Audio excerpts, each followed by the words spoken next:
अब खबरें विस्तार से। जमशेदपुर जिला प्रशासन ने एक बार फिर से छिनतई गिरोह के 2 सदस्यों को गिरफ्तार करने में सफलता हासिल की है, जहां पुलिस ने अपराधियों को गिरफ्तार करते हुए 24 घंटों के भीतर छिनतई मामले का खुलासा भी किया है। बताया जाता है कि कल यानी 22 अक्टूबर को श्वेता कुमारी नामक युवती से बिष्टुपुर थाना अंतर्गत सर्किट हाउस गोलचक्कर के समीप 2 बाइक सवार अपराधियों ने हैंडबैग की छिनतई की थी। वहीं 21 अक्टूबर को साकची थाना क्षेत्र के आबकारी विभाग कार्यालय के समक्ष ऐसे ही छिनतई की घटना हुई थी। इन दोनों ही मामलों में पुलिस ने जांच पड़ताल कर निरंजन दुआन और राजकमल गोराई को छिनतई किए गए सामानों के साथ गिरफ्तार किया है। दोनों ही साकची थाना क्षेत्र के बाराद्वारी के निवासी हैं। दोनों ही घटना को इन्हीं अपराधियों ने अंजाम दिया था। पुलिस ने इनके पास से 2 ladies purse, 2 motorcycle, 2 ladies garment, 2 mobile, 1 pan card, 1 handbag तथा नगद 5,700 रुपए जब्त किया है। साथ ही दोनों को न्यायिक हिरासत में भेज दिया है। पुलिस के मुताबिक ये दोनों अपराधी पहले युवतियों की रेकी करते थे और खाली जगह देखकर छिनतई की घटना को अंजाम देते थे। इसमें कल एक हम लोगों का सर्किट हाउस के गोल चक्कर में करीब 11 बजे दिन में एक स्कूटी में महिला जा रहे थे, श्वेता कुमारी नामक महिला, और उनके जो हैंडबैग है उसको झपटा मार के लेके चला गया था। पैन कार्ड प्लस पैसा प्लस मोबाइल, ये सब कुछ हम लोग सही सलामत बरामद कर लिए हैं। और उनसे अग्रतर पूछताछ के क्रम में ये भी पता चला कि परसों जो गंडक रोड साक्षी में जो छिनतई हुई थी, साइकिल रिक्शा में एक बच्ची जा रहे थे पापा के साथ, उनसे जो छिनतई हुआ था वो भी यही लोग किया है। और उसमें भी हम लोग रात भर सर्च करके उनका भी मोबाइल और पर्स वगैरह हम लोग उसमें रिकवरी कर लिए, जिसमें 2 बंदे जो हैं निरंजन दुआन और राजकमल गोराई करीब 20 साल के लड़के हैं और ये लोग पढ़े लिखे लड़के हैं। और मेनली पूछताछ में ये पता चला कि इन लोगों को जो है खाना पीने का और कुछ शौक था मोबाइल वगैरह खरीदने का, उसी चक्कर में ये लोग छिनतई को ये करते थे। भारत देश में कोरोना रोधी वैक्सीन के 100 करोड़ डोज पूर्ण होने पर भाजपा देश भर में खुशियां मना रही है। जमशेदपुर में भी जिला भाजपा एवं युवा भाजपा के तत्वाधान में मानव श्रृंखला बनाकर देश के प्रधानमंत्री का आभार व्यक्त किया गया। गौरतलब हो कि भारत देश में बने वैक्सीन को बाहरी देशों में एक्सपोर्ट करने के बावजूद काफी कम समय में भारत ने 100 करोड़ देशवासियों को वैक्सीन देने का कार्य पूर्ण किया है। ऐसे में भारत विश्व भर में पहला देश बन चुका है जिसने 100 करोड़ वैक्सीन के डोज को पूर्ण किया है। इस उपलक्ष्य में भाजपा देश भर में अलग अलग माध्यमों से देश के प्रधानमंत्री नरेंद्र मोदी का आभार व्यक्त कर रही है। जमशेदपुर के कदमा रंकड़ी मंदिर के समक्ष जिला भाजपा तथा युवा भाजपा ने मिलकर 100 करोड़ के आकार का मानव श्रृंखला बनाकर देश के प्रधानमंत्री का आभार व्यक्त किया। साथ ही उम्मीद जताई है कि जल्द ही देश कोरोना मुक्त हो जाएगा। देखिए, देश में के साथ साथ पूरे विश्व में वैश्विक महामारी कोरोना आई। नरेंद्र मोदी जी के करिश्माई नेतृत्व में भारत के वैज्ञानिकों के द्वारा, भारत के हेल्थ सेक्टर की टीम के द्वारा कोरोना से बचाव के लिए, कोरोना से रोकथाम के लिए वैक्सीन लाया गया। वह स्वदेशी वैक्सीन है और उस स्वदेशी वैक्सीन के पूरे भारतवर्ष में 100 करोड़ डोज कंप्लीट हो चुका है। 100 करोड़ डोज के कंप्लीट होने पर भारतीय जनता पार्टी और भारतीय जनता युवा मोर्चा इसका उत्सव मना रही है। हम नरेंद्र मोदी जी को धन्यवाद दे रहे हैं। हम देश के स्वास्थ्य टीम, डॉक्टर, एएनएम, नर्स, इस वैक्सीनेशन प्रोग्राम में लगे एक एक जनमानस को हम बधाई देने आए हैं, हम साधुवाद देने आए हैं, हम उत्सव मनाने आए हैं कि हमारा देश 100 करोड़ वैक्सीन के डोज को कंप्लीट कर चुका है। कोरोना को हम लगभग मात दे चुके हैं। इसका हम उत्सव मना रहे हैं।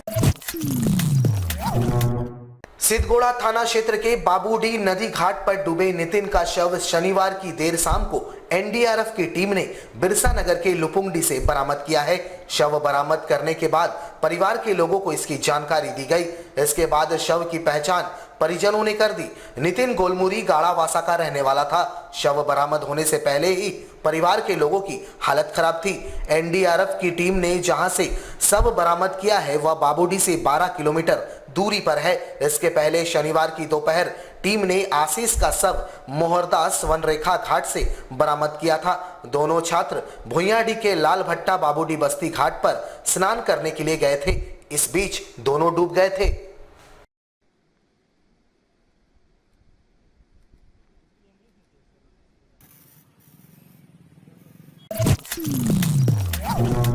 बांग्लादेश के इस्कॉन मंदिर में हुए हमले और हत्या के साथ ही हिंदुओं के घरों में आगजनी के विरोध में शनिवार को इस्कॉन द्वारा विश्व भर के जिला मुख्यालयों में जिले के उपायुक्त के माध्यम से देश के राष्ट्रपति तथा प्रधानमंत्री को मांग पत्र भेजा है, जहां इनके द्वारा हिंदू विरोधी घटनाओं को रोके जाने की मांग की गई है।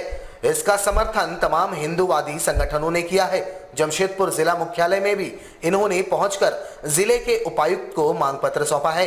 इन्होंने कहा कि बांग्लादेश में हिंदू अल्पसंख्यक है और विगत दिनों वहां मौजूद इस्कॉन मंदिर पर हमला किया गया, साथ ही वहां के पुजारियों की हत्या की गई। वहीं 40 से ज्यादा घरों को आग के हवाले किया गया। साथ ही दुर्गा पूजा पंडालों को भी नुकसान पहुंचाया गया, जो मानवता को भी शर्मसार करती है। ऐसे में इस्कॉन इसका पूर्णतः विरोध करती है। साथ ही देश के राष्ट्रपति व प्रधानमंत्री से इस पर सख्त कदम उठाए जाने की मांग भी करती है।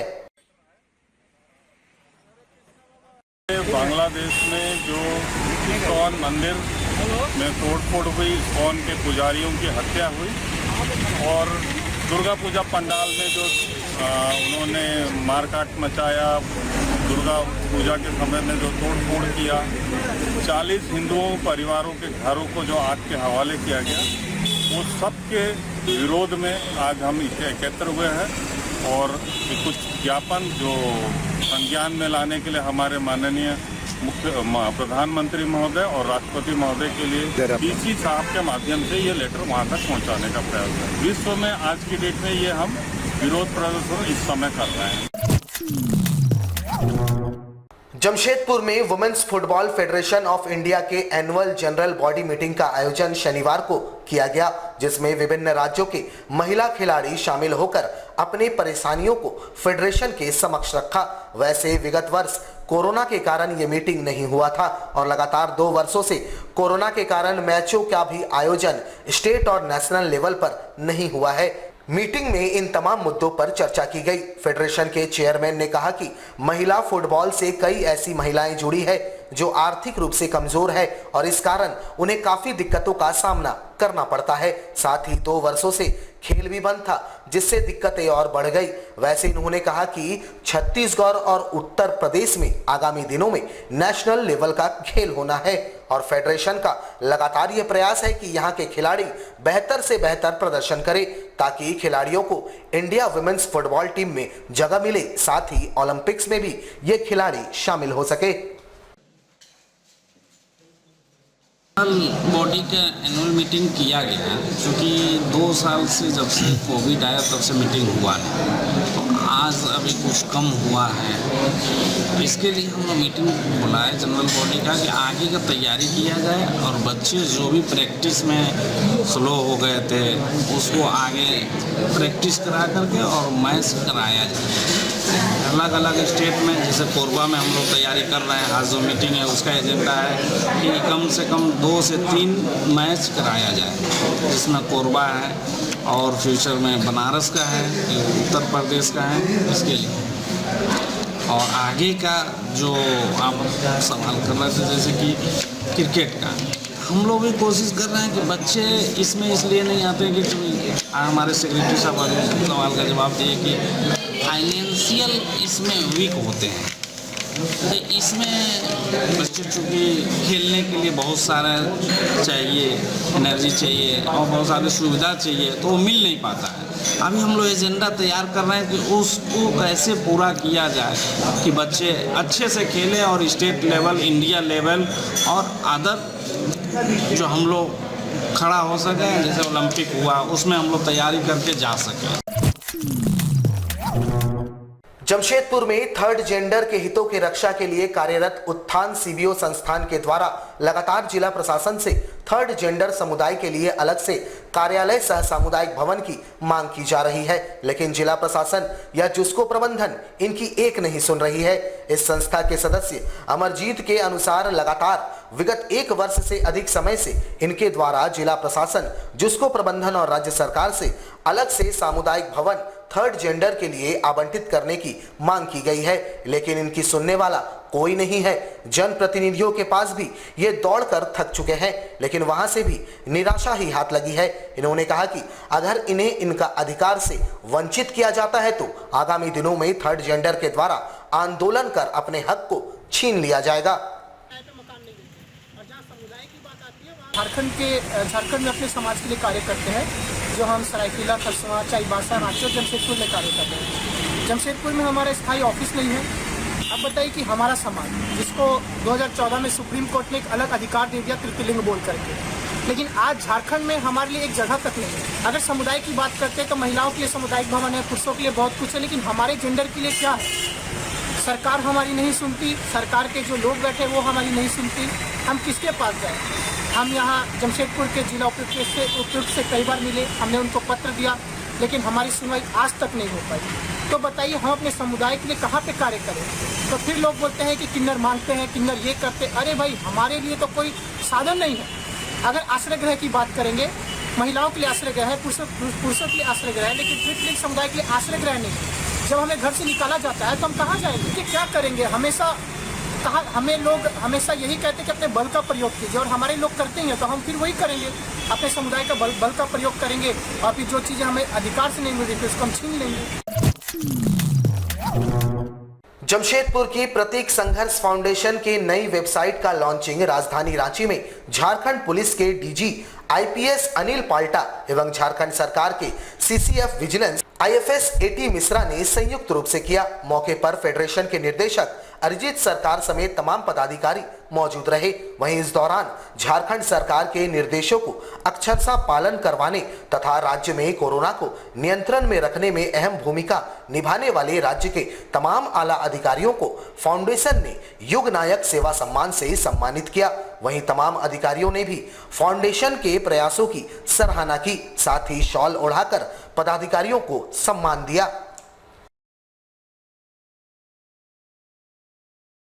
आज प्रतीक संघर्ष फाउंडेशन अपना वेबसाइट लॉन्च करने हेतु पहुंचा झारखंड के महानगरी रांची। श्रीमान अनिल पाल्टा जी, आईपीएस सह डीजी झारखंड गवर्नमेंट, एवं श्रीमान A T Mishra ji, IFS CCF vigilance Jharkhand government, इन दोनों के संयुक्त तत्वावधान में उनके कर कमलों द्वारा प्रतीक संघर्ष फाउंडेशन के वेबसाइट को लॉन्च किया गया।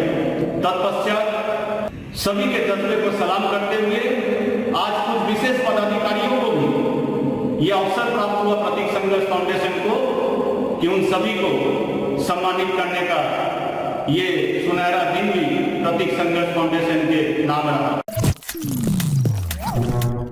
जमशेदपुर में करवा चौथ के पूर्व संध्या में सुहागिन महिलाओं में मेहंदी लगवाने को लेकर खूब उत्साह नजर आया, जहां इनके उत्साह को दुगना करने हेतु कई लोगों ने निशुल्क मेहंदी सेवा भी उपलब्ध करवाई। साकची स्थित गुरु नानक ज्वेलर्स के द्वारा निशुल्क मेहंदी लगवाने हेतु विशेष कैंप लगाया गया, जहां बड़ी संख्या में महिलाओं ने पहुंचकर अपने हाथों में मेहंदी लगवाया। वैसे देखा जाए तो करवा चौथ के पावन पर्व पर मेहंदी को काफी अहमियत दी जाती है और निर्जला उपवास रखकर महिलाएं अपने सुहाग की लंबी आयु की कामना लिए इस व्रत को धारण करती है। वैसे महंगाई के इस जमाने में मेहंदी लगवाना भी बड़ा ही महंगा हो गया है। ऐसे में मध्यम वर्ग के महिलाओं के लिए सेवा भाव से गुरु नानक ज्वेलर्स द्वारा प्रत्येक वर्ष निशुल्क मेहंदी कैंप का आयोजन किया जाता है, जहां बड़ी संख्या में महिलाएं पहुंचकर इसका लाभ उठाती हैं।